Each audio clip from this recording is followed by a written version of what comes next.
KSRTC CMD സ്ഥാനത്ത് നിന്ന് മാറ്റണമെന്നാവശ്യപ്പെട്ട് Biju Prabhakar chief സെക്രട്ടറിക്ക് കത്ത് നൽകി. ഗതാഗത സെക്രട്ടറി സ്ഥാനത്ത് തുടരുന്നതിലും ബിജു പ്രഭാകർ അതൃപ്തി അറിയിച്ചു.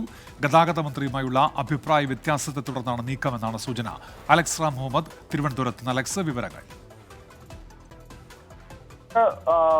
പുതിയ ഗതാഗത വകുപ്പ് മന്ത്രിയായി KB ഗണേഷ് കുമാർ അധികാരത്തിലെത്തിയതിനു ശേഷം CMD, അതായത് KSRTCയിലെ CMDയും അതുപോലെ തന്നെ ഗതാഗത വകുപ്പിന്റെ സെക്രട്ടറി കൂടിയായ ബിജു പ്രഭാകറും ഒപ്പം മന്ത്രിയുമായുള്ള അഭിപ്രായ വ്യത്യാസങ്ങളും അസ്വാരസ്യങ്ങളും വകുപ്പിനുള്ളിലും KSRTCക്കുള്ളിലും തന്നെ ഉണ്ടായിരുന്നു എന്നുള്ളത് വേണം കണക്കാക്കാൻ. നേരത്തെ തന്നെ ബിജു പ്രഭാകർ ഇതുമായി ബന്ധപ്പെട്ട തീരുമാനം എടുത്തതാണ്. അത് കഴിഞ്ഞ ആഴ്ച തന്നെ അദ്ദേഹം ഈ സ്ഥാനം ഒഴിയുന്നതിനുള്ള സൂചനകൾ അദ്ദേഹവുമായി അടുത്ത വൃത്തങ്ങൾക്ക് അദ്ദേഹം അങ്ങനെ ഒരു സൂചന കൈമാറിയിരുന്നു. അതിൽ ഒരു വ്യക്തത വരുത്തുന്നു ബിജു പ്രഭാകർ എന്നുള്ളതാണ് ഏറ്റവും പ്രധാനപ്പെട്ട കാര്യം.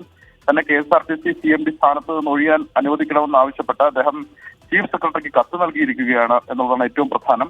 അദ്ദേഹത്തിന് ഈ വകുപ്പിന്റെ, അതായത് ഗതാഗത വകുപ്പിന്റെ സെക്രട്ടറി സ്ഥാനത്ത് അദ്ദേഹത്തിന് തുടരുന്നതിലും അതൃപ്തി ഉണ്ട് എന്നുള്ളതാണ് മനസ്സിലാക്കുന്നത്. ഈ തീരുമാനം ഈ ഗതാഗത മന്ത്രിയുമായുള്ള അഭിപ്രായ വ്യത്യാസത്തെ തുടർന്നുള്ളതെന്നാണ് ഏറ്റവും പ്രധാനപ്പെട്ട കാര്യം. നേരത്തെ ഗതാഗത മന്ത്രി ആന്റണി രാജു ആ സ്ഥാനത്ത് ഇരുന്നപ്പോഴും അദ്ദേഹം KSRTCയുമായി ബന്ധപ്പെട്ട ചില വിഷയങ്ങളിൽ KSRTCക്ക് ആവശ്യത്തിനുള്ള ഈ പ്രധാനപ്പെട്ട നടപടികൾ, പരിഷ്കാരങ്ങൾ നടപ്പിലാക്കുന്നതിൽ ഒരു അലംഭാവം ഉണ്ടാകുന്നു മന്ത്രിയുടെ ഭാഗത്തു നിന്നൊക്കെ കരുതി അദ്ദേഹം ആ സമയത്ത് തന്നെ തന്റെ ഈ സ്ഥാനത്ത് നിന്ന് ഒഴിയണം എന്നാവശ്യപ്പെട്ട് അദ്ദേഹം അന്ന് സമാനമായി തന്നെ ആവശ്യം ഉയർത്തിയിരുന്നു. അതിന് പിന്നാലെയാണ് ഇപ്പോൾ വീണ്ടും പുതിയ ഗതാഗത മന്ത്രി വന്നതിന് ശേഷവും ഇത്തരത്തിലുള്ള അഭിപ്രായ വ്യത്യാസങ്ങൾ പരസ്യമാകുന്നത്. ഇതിൽ ഏറ്റവും പ്രധാനപ്പെട്ട കാര്യം ഈ ഇലക്ട്രിക് ബസ്സുമായി ബന്ധപ്പെട്ട് ഉരുത്തിരിഞ്ഞൊരു വിവാദം KSRTCയിൽ ഉണ്ടായിരുന്നു എന്നുള്ളതാണ്.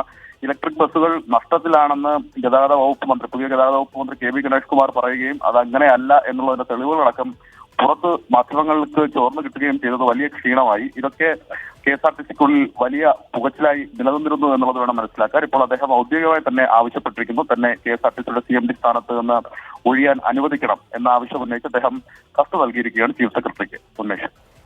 അലക്സാണ് വിവരങ്ങൾ നൽകിയത്.